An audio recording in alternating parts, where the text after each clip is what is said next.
welcome to ICANN TV News, reporting from New York. Today is Tuesday, November 18th, and I am Massah Saffa.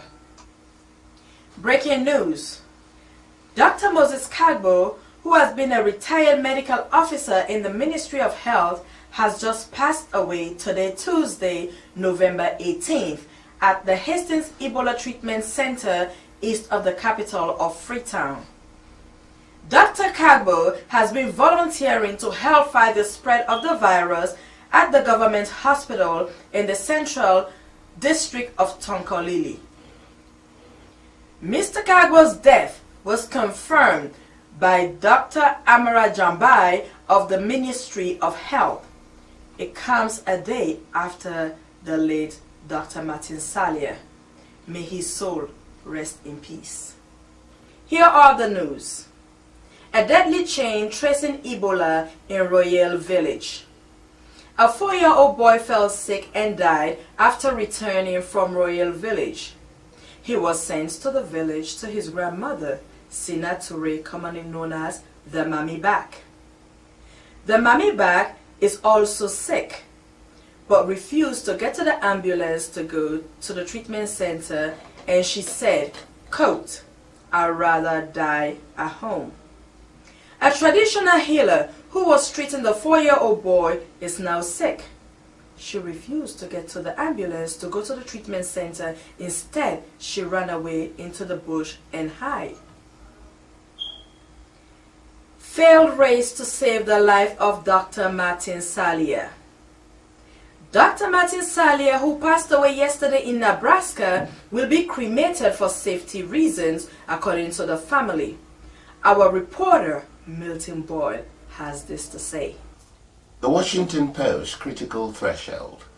The failed race to save the life of Ebola-stricken Dr. Martin Salyer.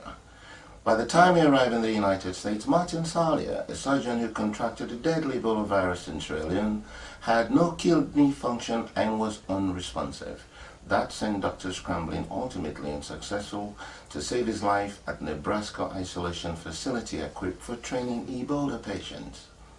The doctor with Maryland ties had been flown from Freetown in a specially equipped air ambulance for treatment at the Nebraska Medical Center, but within the first 12 hours, he was in complete respiratory failure and had critically low blood pressure, doctor said at a news conference Monday. Salyer was rushed into emergency kidney dialysis and a ventilator was given several medications to support his organs. Doctors administered the experimental drug ZMapp on Saturday, and Salyer, who received a plasma transfusion from an Ebola survivor. That treatment is thought to offer antibodies to fight the virus, doctors said. Milton Boyle, ICANN TV News. Ex-energy ministers meet. Energy Minister Ambassador Henry Macaulay met with former ministers of energy to exchange ideas on how to move the energy sector forward.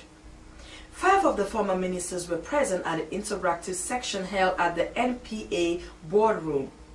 Ambassador Henry Macaulay assured them that the country's aim is to achieve 1,000 megawatts electricity by 2017. Freetown this week was able to evacuate 44 megawatts from Bumbuna, and we were all elated.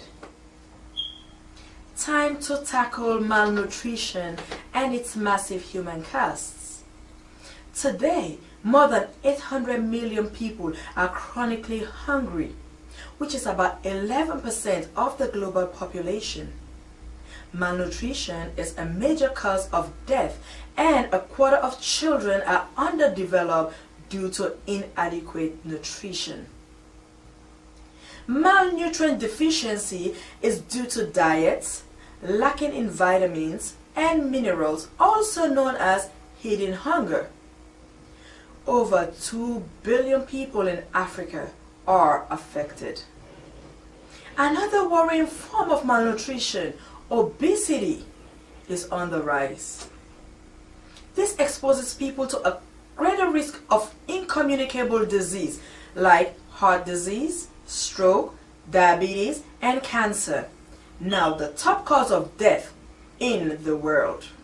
And now our diaspora news.